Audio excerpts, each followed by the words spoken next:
Isigcawu sesine sencwadi esiyibhalelwe uLungisani Mavundla esihloko sithi Unyaka Wesethembiso Season 3. Liphithani iganda kumazwi akhe eya kuye gijima ayafika mange embamba emwola kodwa uZolile vela yende nje adedele umzimba ucegele kumazwi akhe. Athi dedelela umazwi akhe embambe emahlombe efuna ukumbheka ebusweni. Akhange ngamehlo kaZolile owayelokhu endwazile nje ebheke esikhaleni kungaqondakali noma uyayibona kwalento ayiqolozele. Kusuke emehlweni kwehle ngesihlathi imigqa emhlophe yokoma kwezinyembezi phezukwayo okusagobhoze ezinye ezintsha kodwa akakhali izwi olugodlile.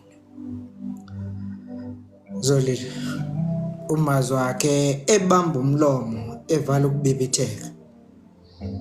Bakwenzeni mntakwethu? Ezemboza ubuso esifubeni sikaZolile. Khuluma nami sithando sami. Naye izandla sezigcwele igazi kodwa akalinakile. Mazwi izwi likaPheli uzwakale ngahambi yedwa njengoba kunobuwelewele bamazi ngalapha amemeze ngakhona. Ukuphi? Angamnaki, angamphenduli lo memezayo umazwi wakhe azama ukutatamisa uZolile emhudula sakumqukula. Aqaphela ithandala legazi la ahleli khona. Oh Nkosi yami. Emdedela eyekelela umzimba wakhe uncike ngesihlahla futhi. Oh ungayenza yini leyo nto baby?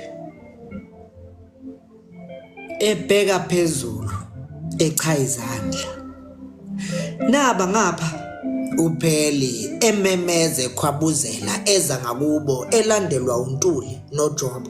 Oh my goodness, what happened? Ethwala izandla ekhanda so eguqa ngamadolo embeka izandla ebusweni samuntu ofuna ukumphendula intaba. Ayende nje uZolile namanje usasinge esikhaleni. Useyayaluza umazwi wakhe, useyajuluka emakhazeni ashubisa umkantsha. Bamele buqamama oyise njengoba uPheli sampena nje. Khuluma nami my baby, please. Encikisa isiphongo sakhe kwesikaZolile. Talk to me Lavi. Bakwenzeni? Bakwenzeni zo? Ebibitheka naye ezilahlela kuyena ephonsa izandla zakhe kuZolile emcindezela esifubeni kuyena. Emva kwesikhathi ajokole asukuma uPheli eseciphiza. Kodwa khuluma. uJobe esondela ngakubo bobabili.